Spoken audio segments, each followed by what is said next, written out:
So happy Monday. Thank you all for being here for our monthly Goleta wrap meeting where we discuss the impact of homelessness throughout the city of Goleta. My name is Landon and I'm the director of programs with a nonprofit called SB Act, and we are partnering with the city of Goleta to host these meetings. So we're joined by Chuck Flax, who's the homelessness services coordinator for the city of Goleta, as well as other city of Goleta staff, including Joanne Plummer with neighborhood services. So the usual format for these meetings is we'll share some kind of general announcements. We'll go around and hear from all the different homelessness services agencies, starting with the city of Goleta. And then we'll open it up for community members to share questions, concerns, any new areas that you want to report so that we can try and address issues. Want me to hose them off, power sort of So power? appreciate you all being here. And I'm going to start with just those announcements. So I actually, the first slide is not an announcement so much as just a reminder for everybody. So you'll hear different kinds of language on the call. We try to use people first language. So when we're talking about people who are in this situation, we're usually trying to say people experiencing homelessness, just kind of to help us remember that this is not hopefully someone's whole identity, that hopefully one day they will not be experiencing homelessness anymore. It's important to note we do use the word homeless just because it's an easier shorthand, but in general, that may not be as accurate. Consistently, about 75% of those who are experiencing homelessness in Santa Barbara County are actually from Santa Barbara County. So it might be more accurate to just say that these are people who are houseless in their home. But for the sake of ease, we're going to be using that homeless language. I just think it's worth noting.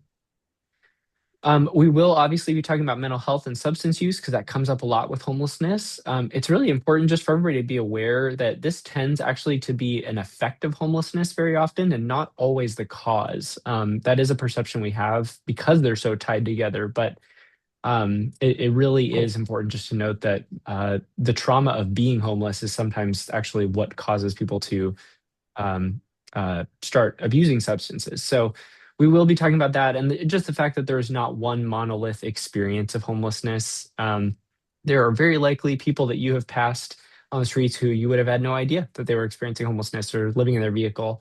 And so it's just important to note that when we're talking about some of these numbers, we're talking about a pretty broad group of people and not just sort of this stereotypical image that you kind of see on the screen here. Anyway, so that's just a little primer. Any questions before we get into it? All right. So just to note, this meeting usually occurs on the fourth Monday of the month at noon. So our next meeting will be scheduled for the Monday before Thanksgiving, the 24th at noon.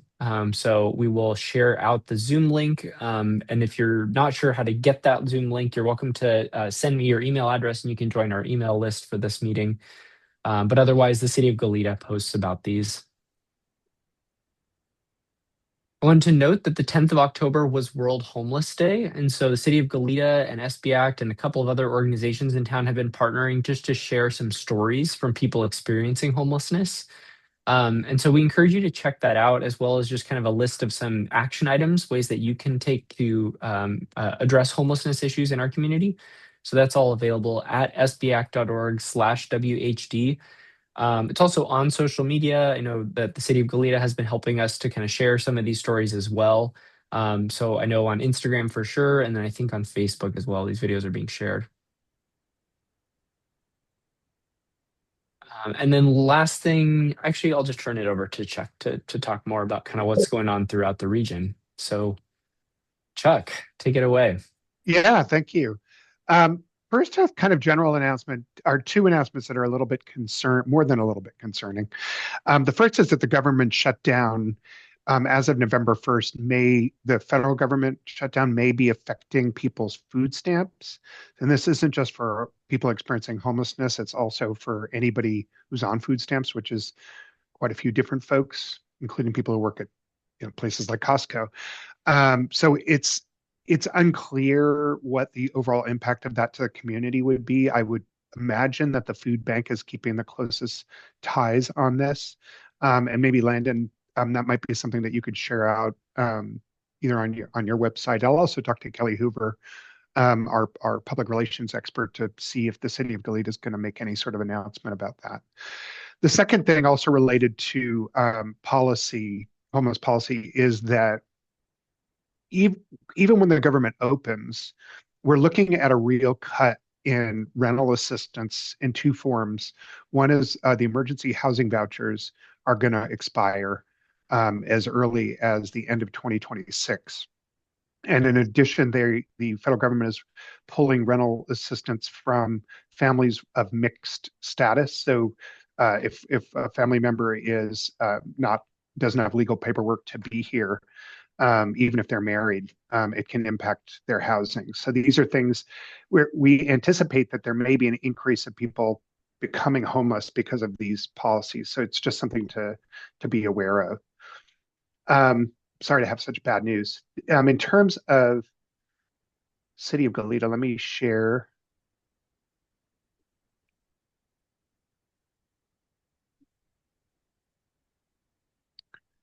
Okay, can you all, let's see. I'm not seeing any kind of green bar. Can you all see my screen? Yes.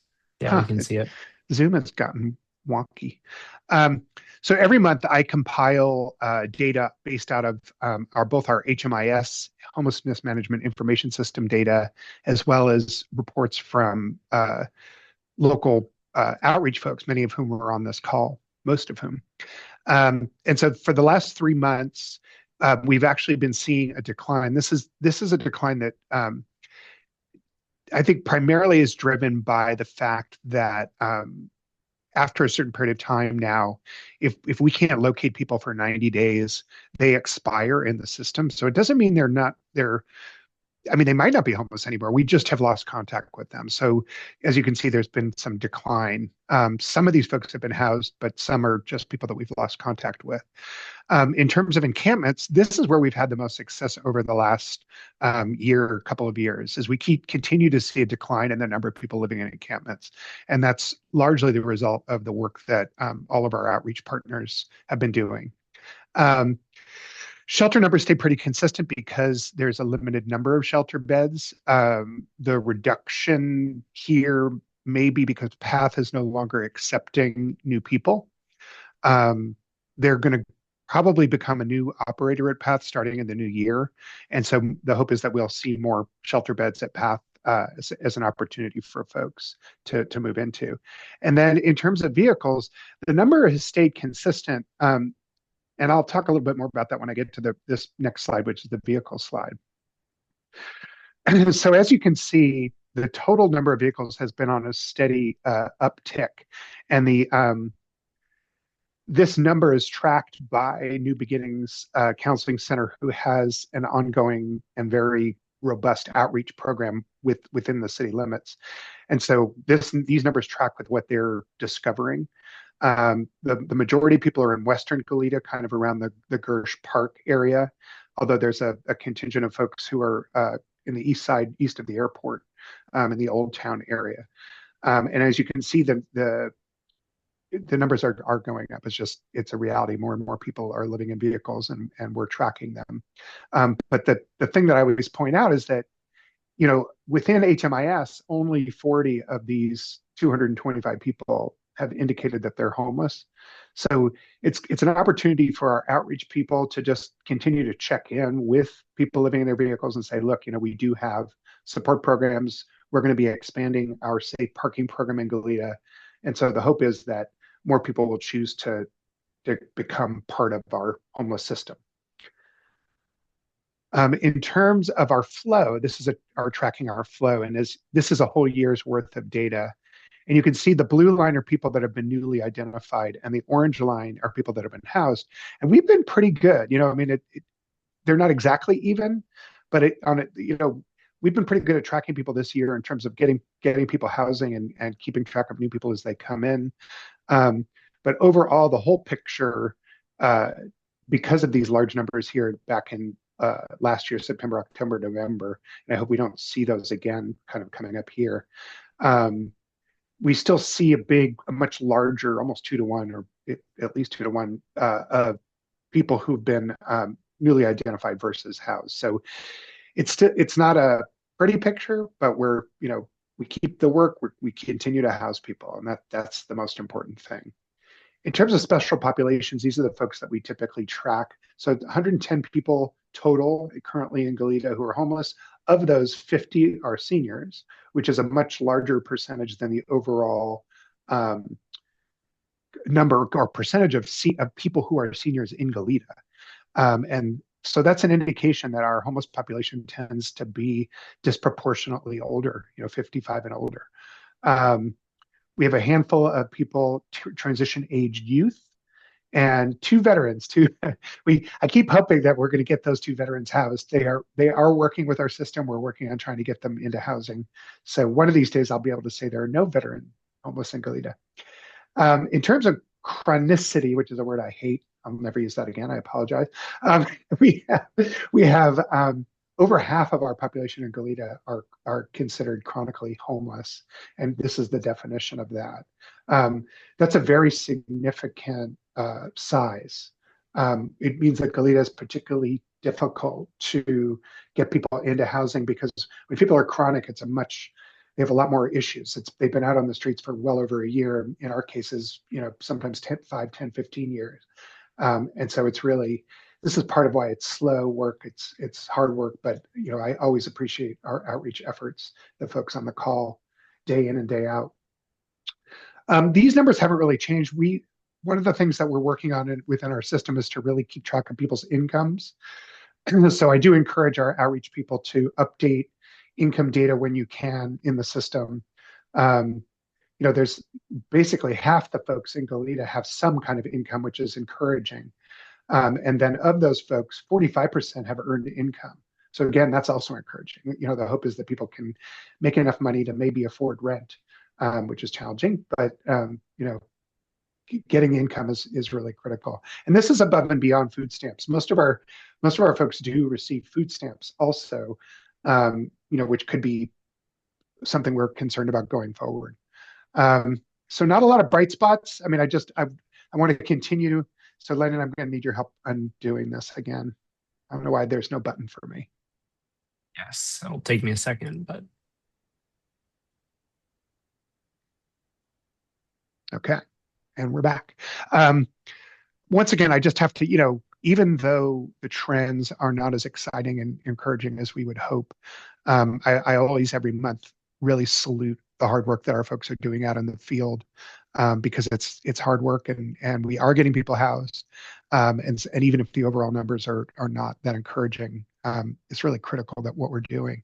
And the bright spots are twofold. There's a housing project hopefully opening by December, Patterson Point, which is off Patterson at Calle Real. That's a housing authority project, 25 units.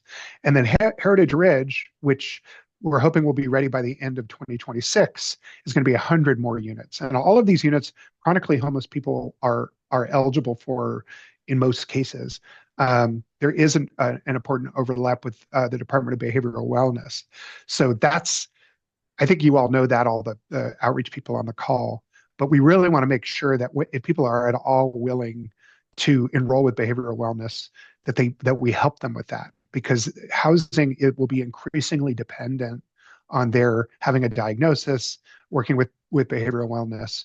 And so if you haven't heard it as firmly as I'm saying it, recognize that this is, if it's not already here, it's coming, because almost all these units will have a mental health component.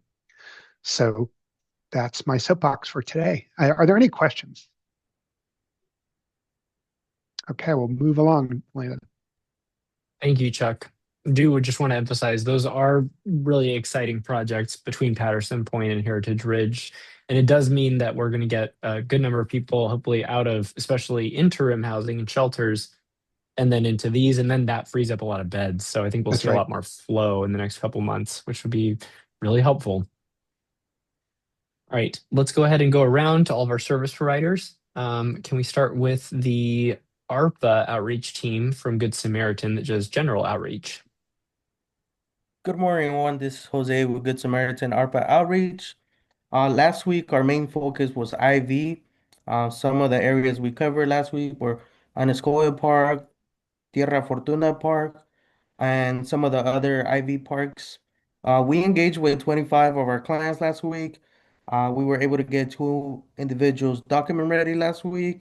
We continue to support our clients. We're giving them rides to doctor's appointments, Social Security office, DMB, and we also did one referral to Be Well last week. That is it for ARPA. Thank you. Thank you, Jose. Now let's go to the Good Samaritan Surf 2 team that's focused on creeks and waterways. This is Destiny with Surf 2. Last week, the team engaged with a total of 30 Goleta clients, where we were able to assist with gathering necessary documents for housing opportunities and daily check-ins. The team was able to canvass all of Maria Ignacio Creek, Equo Creek, San Pedro Creek, Atascadero Creek, San Jose Creek, Goleta Beach, and Glen Annie Creek. Fulcrum has been updated with detailed photos. Thank you. Thanks, Destiny. Let's go to the CityNet team that also does general outreach throughout the region. Hi, good afternoon. This is Ellen with CityNet. Pretty standard outreach last week, the normal locations like Elwood, Las Vegas Creek area, Old Town, the marketplace, checking if people flying signs and vehicles. We did get two folks into shelter last week. One of them stayed and one of them decided to leave. So we're taking the wins where we get them.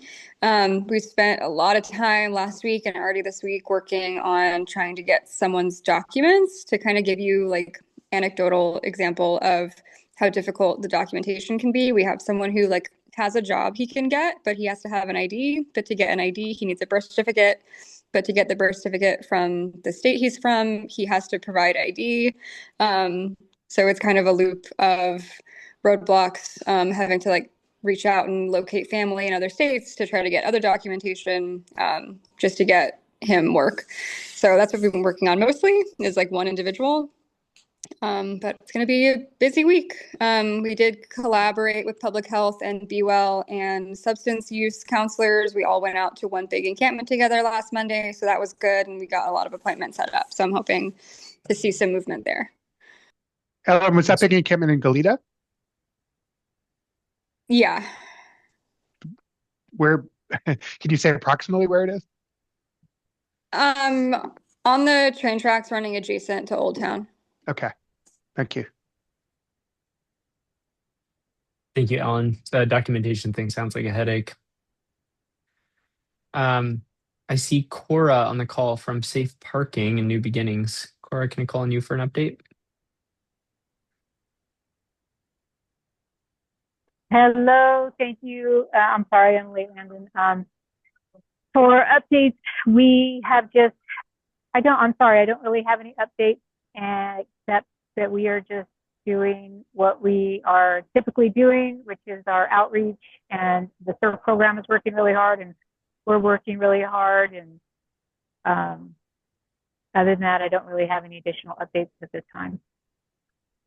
Cora, since this is our monthly call with the community members, would you mind just sharing some of the main outreach areas, just the broad areas that New Beginnings hits in Goleta? Absolutely, yes. The outreach areas that we are frequently hitting, at least once a week, if not more, oftentimes 2 and 3 times a week, depending on what we're being asked of. But if we're not being asked of anything, then we're out there at least once a week, and those are the areas. The same areas that we were hitting before is in regards to Pacific Oaks, and then the other street right there that's not coming to me, but the one that's around the corner where there's been a lot of traffic with a big yellow bus lately. Thank you, Phelps. We're also hitting Phelps. We're also still hitting the area around Ward, and we're also hitting the area which isn't Goleta, but we're hitting the area out there by Isla Vista. The other areas that we hit frequently are the areas that are not necessarily hot spots, but we're out there anyway, which is out there by the Butterfly Grove, and that area out there with the senior housing that's out there. Not actually senior housing, but I think you know what I'm talking about. We also, the other areas that we hit are over on Kyrial. We'll hit that other areas. We'll hit, and the other areas out by the Magnolia Shopping Center, and also off Patterson. We hit the Patterson area as well. And those are the ones that are coming to my mind at this time. Thank you, Cora. And just to let people know, so the vehicles that I'm tracking using the New Beginnings data, the clusters of vehicles are in the areas that Cora is talking about. So they're making contact with a lot of different vehicles. Yeah. And now we're going to go to Adriana, who is with the Hedges House of Hope shelter. So they're not doing outreach, but Adriana is just going to give us a quick update from the shelter in Isla Vista. If you're able to, Adriana. She may be busy in this moment, so we'll circle back to her. No, Oh, I'm here. Sorry, I just needed to click the button. This is Adriana from Hedges. I actually do have finally a female bed open. So I'm going to be going down the list, hopefully with CityNet and the ARPA team to try to fill. But other than that, the male beds are all filled at this time. So that's the update. thank you, Adriana. Thank you. For those of you who aren't typically on these calls, that is a common refrain with our shelters, is full beds. All right, let's go to Deputy Warden with the Sheriff's Department. I have no updates in particular, but I can answer any questions, or that's what I'm here for. Yep. Thank you. And just for the Goleta staff, Officer Warden and I have been in communication about a particular individual. So thank you, Officer Warden. Cool. And then let's go to Officer Gaston with UC Police Department. I do not have any updates either. We've been in full swing Halloween mode, so we haven't had any sorry about that. You're good. Makes sense. Thanks for making time for us. Pleasure to be here always. And then I see in the chat, Kirsten is here from Good Samaritan. It is coming up on warming shelter season. So Kirsten, do you want to share what that is and share the updates? Sure. So our warming shelters activate from November 15th through the end of March. We activate on nights when temperatures drop below 35 degrees or there's a 50% chance of rain or higher.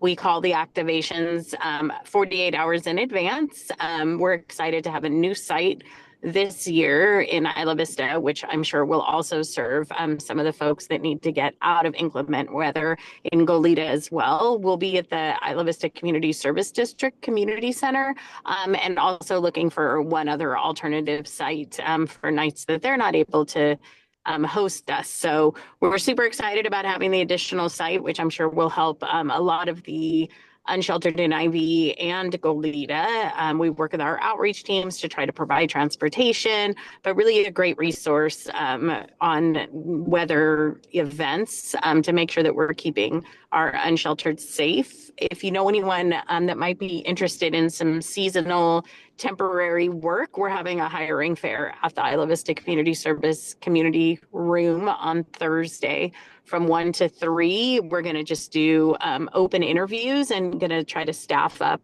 our Isla Vista site. So if you know anyone interested, the work completely depends on the weather and what Mother Nature has in store for us this year, but would love people to come our way.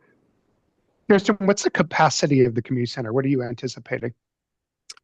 Sure. I'm not 100% sure. I would say probably 30 to 40 at the most. It's a big space. Yeah, would be my guess, which is really great because some of our other spaces are much smaller than that. So it's a beautiful space. The only problem is they have a lot of private events on the weekends.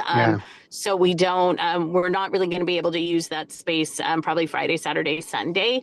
So there's some wonderful churches in IV that sound like might be interested in hosting us as well.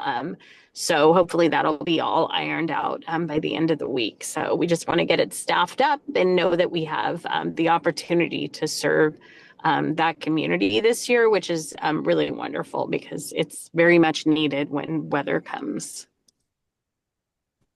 Yeah, I'm sorry. May I ask a question, Landon? Yeah, go ahead. Just a quick question.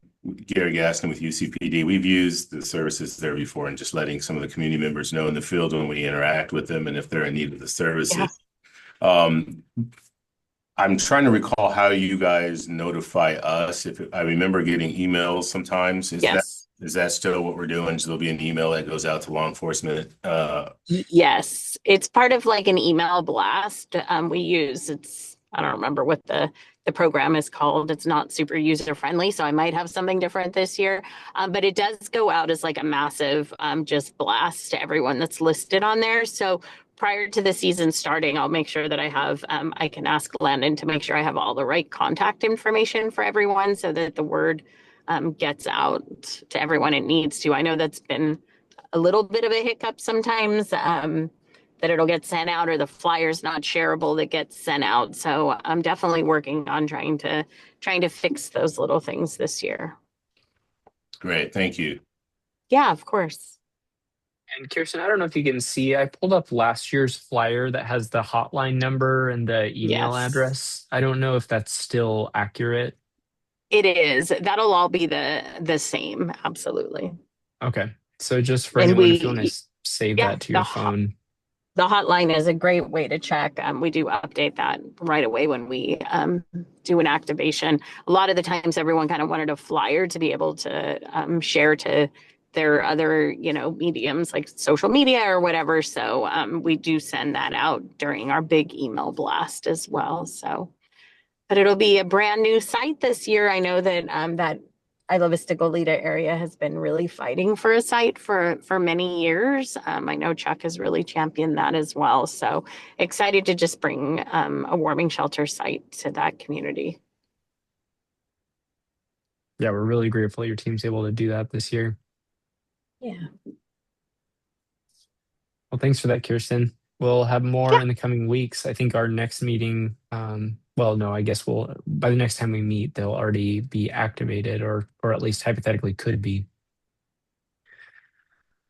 All right. I don't know if I see any other service providers on the call to check in with. Chuck, are there other spots you wanted to talk about today?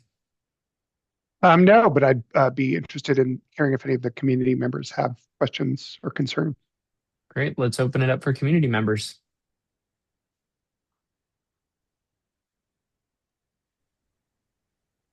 Eric Anderson here. Nothing on my end. Appreciate all of the updates and info and obviously the work. So thanks, everyone. Thanks, Eric. Appreciate you being here. Go ahead, Pete. Just a quick question. Do we have a category for vehicle dwellers who sort of avoid the areas that have been mentioned where you can't, and or would not want any shelter?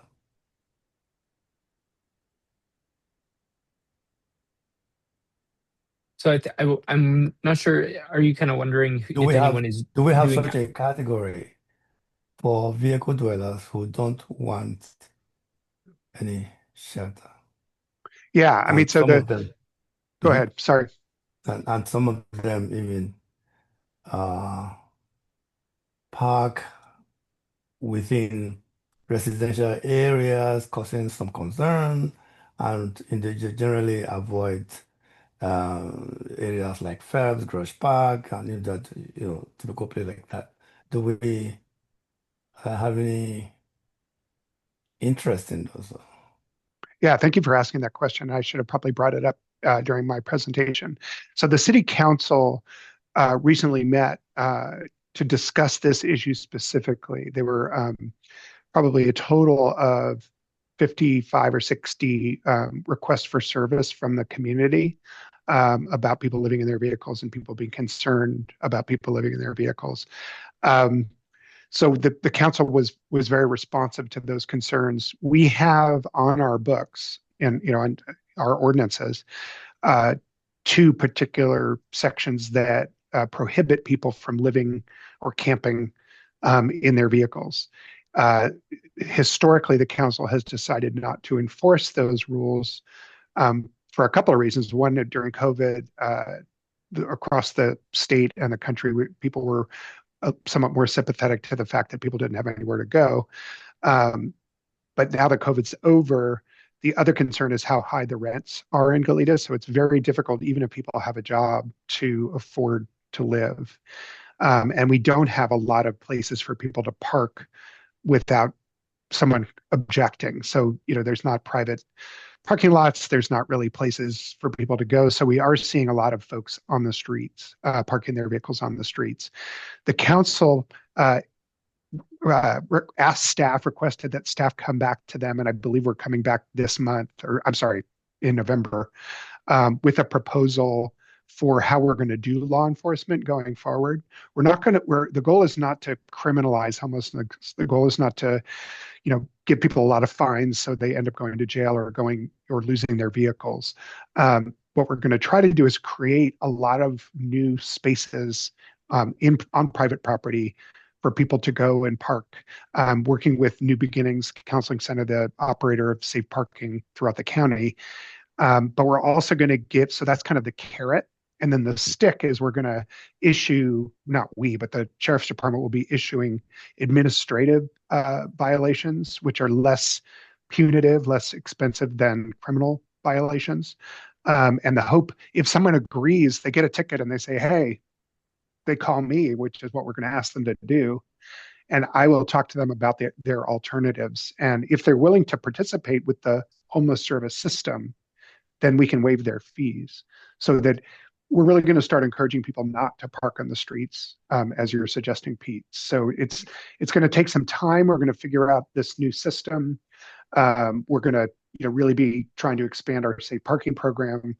But thank you for asking that, and it is at the top of my work plan. So I appreciate it. Yeah, thank you for your response. It's just that also within the community, some security concern because heavily tinted windows where you can see inside and heavy electronic gear loaded. So obviously these persons are not financially strapped or anything. And then the hacking issue because with routers everywhere and proximity is what that happens. So um, it's a little hard for law enforcement to track if there is any whatever activities against it. Like hacking into routers and getting to the internet, things like that. Because if you park in the residential area, you can see so many routers in the area. And if there are some vehicles that are there that we observe the night and day, you don't see anything come out of that and they are busy. So anyway, thank you for your response.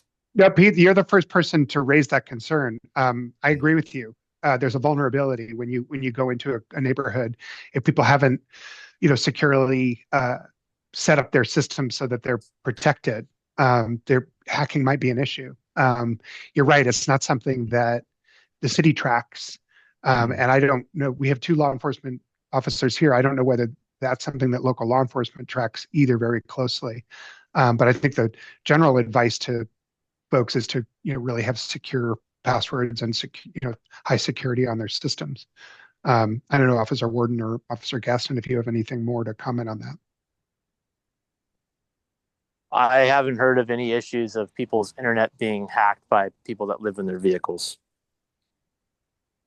Yeah, Officer Warden, a lot of our residents are either senior citizens or people not so very familiar with the threats on the internet. So even if somebody is hacked, they are unaware. Yeah. Yeah, it's a growing problem. I mean, you don't have to be close to someone's house to do it. It's a growing problem. Yeah. Yeah.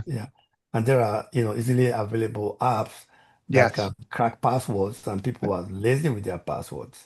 Right. No, you're absolutely right.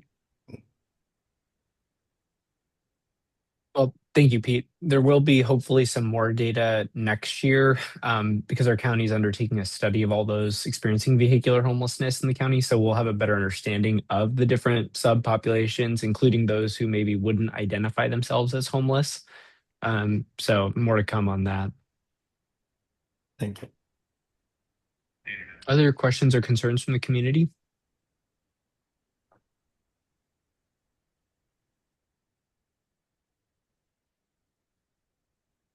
Not seeing any. All right. Any other any other areas of concern or anything to check in about before we end the meeting for today? Okay. Well, appreciate you all taking time to be here today. As mentioned, our next community meeting will be on Monday, the 24th of November at noon. So we will send out notification of that. But I hope everyone has a safe and happy Halloween. Yeah, good luck, Gary. And Yeah, especially Officer Gaston. Thanks, everybody. Thank you. Bye. Thank you. Take care. Bye, y'all. Have a wonderful day. Too.